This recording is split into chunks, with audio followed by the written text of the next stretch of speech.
Needy everyone, Zabora here. Please forgive my lower tones. My husband is sleeping.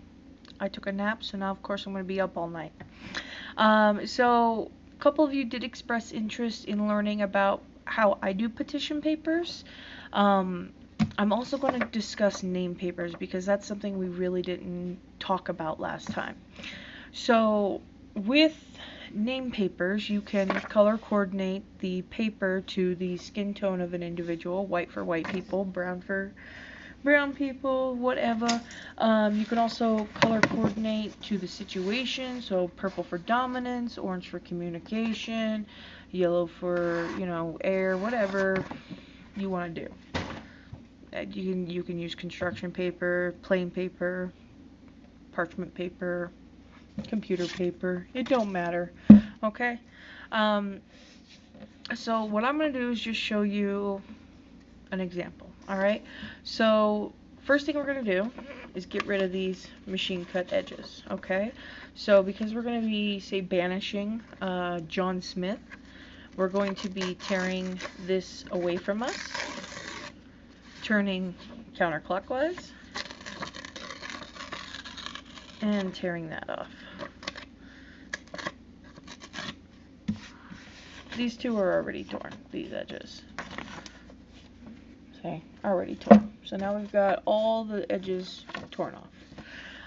Now, we want to kind of keep that consistent motion. We don't want to start turning our paper this way because then you're going to be canceling out the imagery that you're trying to build here. So whenever you're moving your paper, if it's for banishing, you always want to keep it going to counterclockwise. If it's for attraction, you want to keep it going clockwise, okay? Just something to keep in mind. Now, as I said before, we're going to be using red Sharpie because it's going to be a person, and then black for the situation. So with Hoodoo, the names of the individual carried the most weight, and you kind of find this a little bit in Egypt, but you also find the imaging of a person carrying a lot of weight. So don't forget that Isis gained power over Ra by learning his true name, okay? But also the statues of pharaohs and the paintings of pharaohs and the sarcophagus that Pharaoh was laid into and stuff, they all had elaborate images, so if the body should ever become damaged, the image can maintain the spirit of that individual. So that's why I love Facebook so much. You can go on there and print out any old picture you want, get all the information you can out of that, date of birth, sun sign, rising sign even sometimes, their car, their clothing that they typically wear, whatever. You can get all kinds of information on social media. Yeah, it kind of is stalking, but people kind of put that stuff out there. I mean, I've got photos of myself on Facebook, so whatever. You want to curse me? Pay attention. I'll show you exactly how to do it. So I've got my paper here, and we are going to be working, like I said, against John Smith. So if you can find a photo of John Smith and print that out, you can put this on the back of that photo. Works perfectly, okay? So I'm just going to write John Smith down here. Alright, now let's go ahead and put some other identifying information out there, because John Smith is a pretty common name, right? Even though we would possibly have his image, we're going to go ahead and put any identifying information we have about this individual. So let's say that their birthday is, what is today? Is today the 12th? I don't know. 8/11/63. Okay?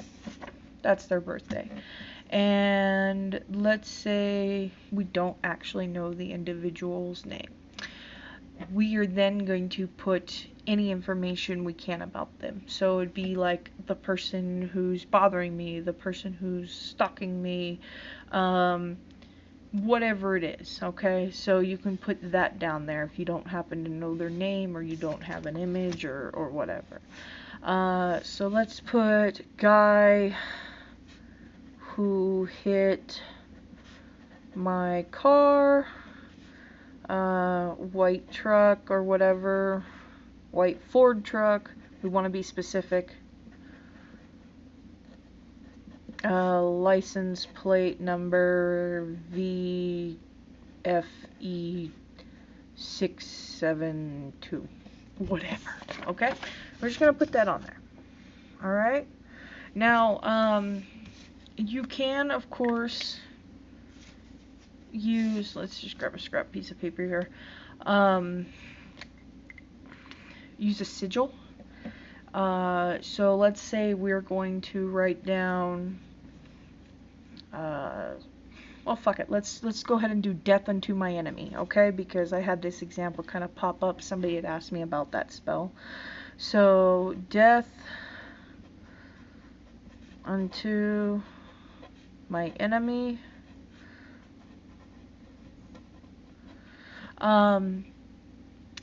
This is an actual death curse that I'm talking about here. This is not some light little joke. Death unto my enemy is very serious. It's like holding a loaded gun, this spell. You are literally trying to cause the death of an individual with this, and that's something I had explained.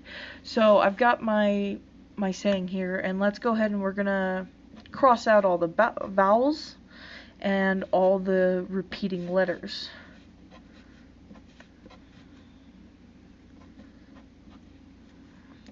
So then I've got a D, a T, an H, an N, an M, a Y. Now I can arrange those letters, let me get another little scrap piece of paper here, into something pleasing. I can convert them into hieroglyphs, whatever it is I want to do. So long as it looks kind of appeasing, okay? So just give me a minute here. Let's do an M.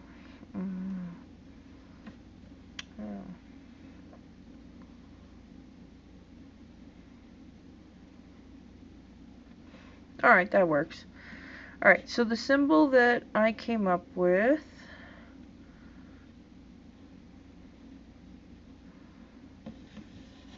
is this one. Okay? That contains all the letters in Death Unto My Enemies, or we can go the abbreviation route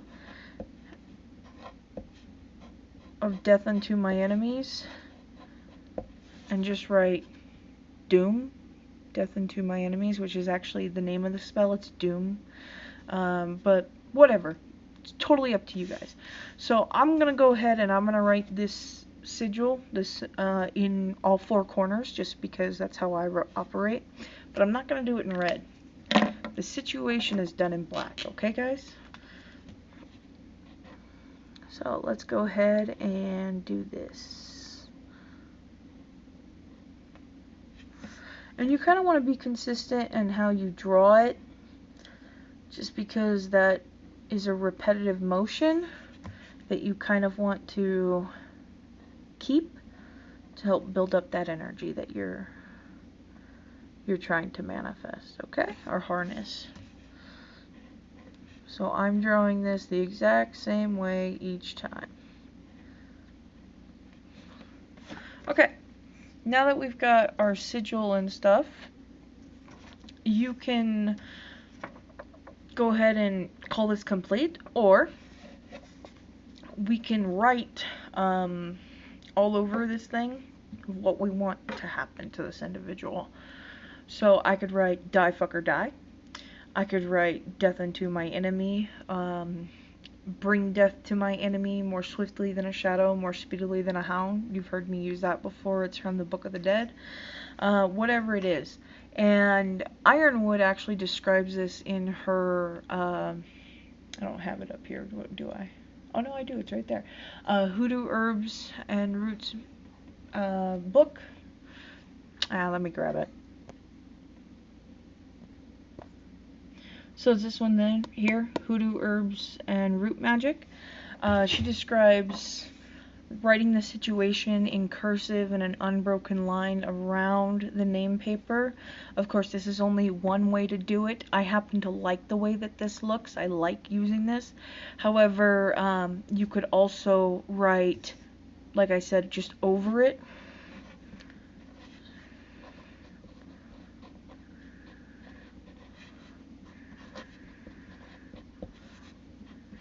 So that's what I'm going to do.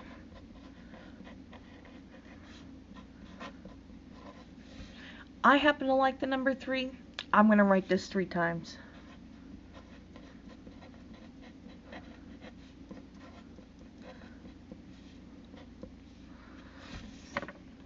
So I've now written over it, die fucker die, because that's what I want to happen to it. But as I said, we could have also, I'm just going to show you on the back here.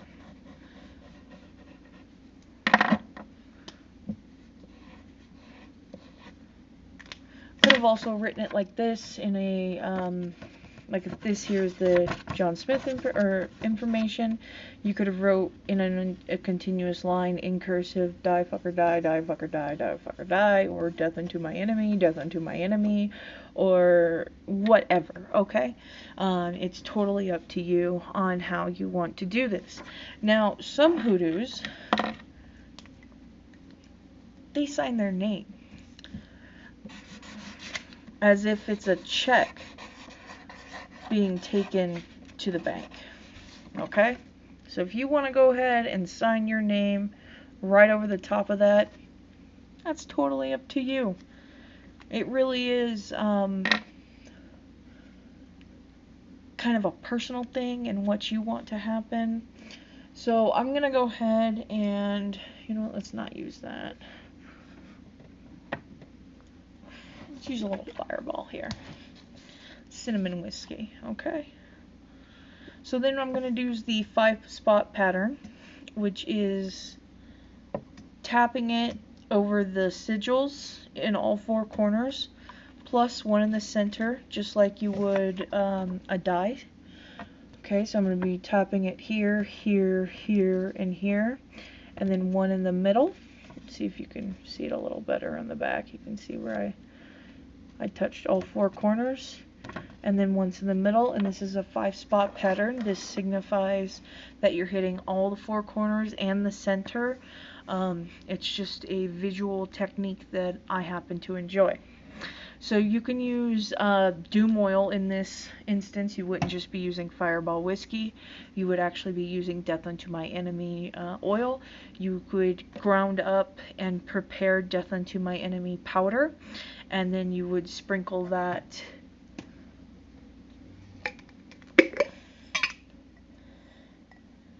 So we're going counterclockwise because this is a death curse.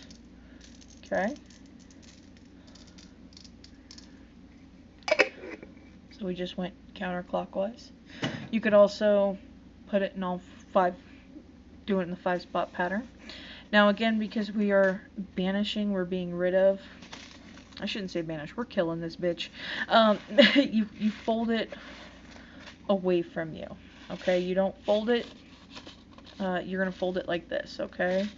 So you're going to grab this end and fold it over. You're not going to take it and fold it this way because you're not folding it towards yourself. You're not trying to attract anything. You're trying to be rid of this. So we're going to be folding it away from us. We're going to be turning it counterclockwise. And again, we're not folding it towards us. We're folding away from us, okay? Counterclockwise. Again, not towards you, away from you. And you can fold it however many times you want. It's really up to you. You guys can make saint packets out of these. And where did I put it? Ah, here it is. In here she actually shows you how to fold and make saint packets. It's entirely up to you. They're basically paper mojos, okay? And they would contain everything that we just did. It's just that the petition paper or the name paper acts as the container instead of the cloth, okay? So that's how you do a petition paper, or excuse me, a name paper. Let's go ahead and do a petition paper now. So I grabbed green because money, right? Because who doesn't like money? So we're going to be tearing this towards us because we want to attract, okay? And then this time we're going to be doing clockwise. So, oops. Okay, we're going to be folding towards our, or ripping towards ourselves now because we're going to be attracting, okay? So again, clockwise, and we're going to be ripping towards ourselves, okay? And then these have already got shorn edges. So, For situations, we're using black. So let's say we need more money to pay our bills. So let's say we're trying to get a raise. So let's go ahead and use red actually, because we're going to list our boss, okay? My boss, okay? And then we're going to be using black for pay raise, okay? Because we want a pay raise, we can write whatever it is that we want. I'm going to be using the success sigil, which is $, $, cent sign, $, $, as my sigil. Now you can again write whatever you want. You can use whatever feels good to you. This is just a quick example.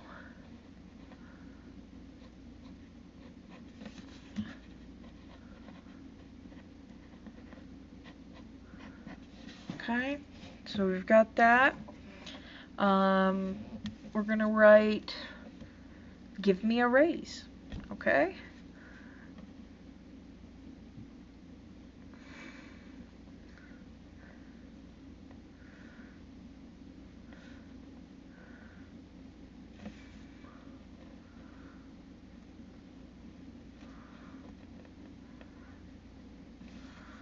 I'm gonna be turning it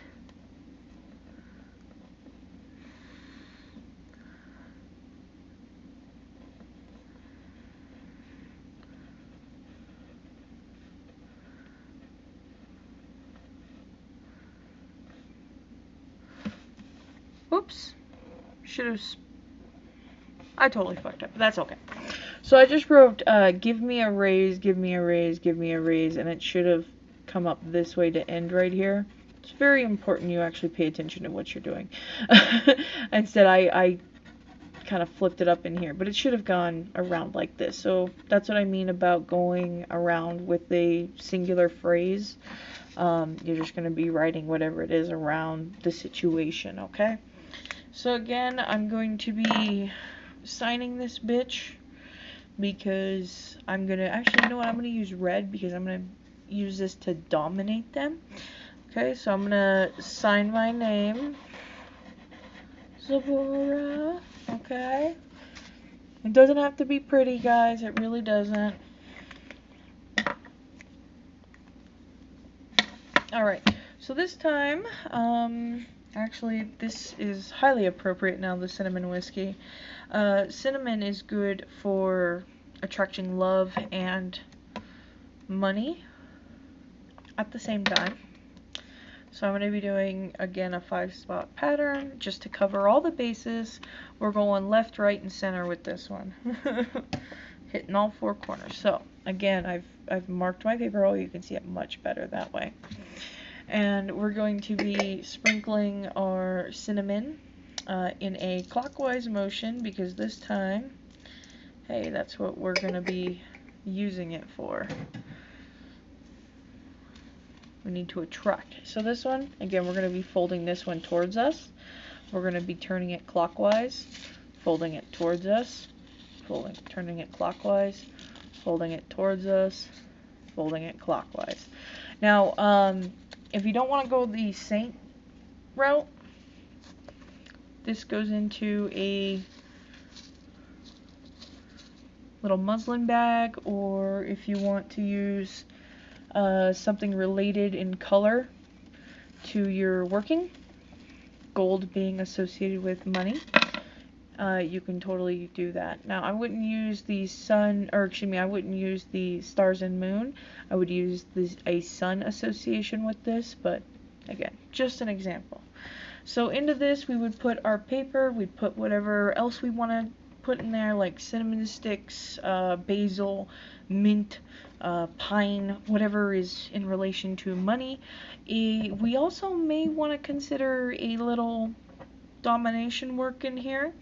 So you might want to throw in a little licorice and cardamom and sweet flag just for a little domination here because you're demanding the raise from your boss. Whatever it is you want to do. You could also use herbs to get noticed. Crystals to amplify your, hey, look at me, I'm doing a good job. You know, whatever it is that you believe is the best course of action for your spell. Do you guys know what the difference between a mojo bag and a sachet is? One's tied and one isn't. Okay? Just a little hint we're gonna get into. So I hope this has been enlightening, guys. This is a 20-minute video. Holy fuck. That's it for tonight. We're gonna go ahead and cover deities, and I'm actually gonna show you an Egyptian ritual for our next video. So this has been lesson 14B, petition papers and name papers. So that's it for tonight, guys. Sanate.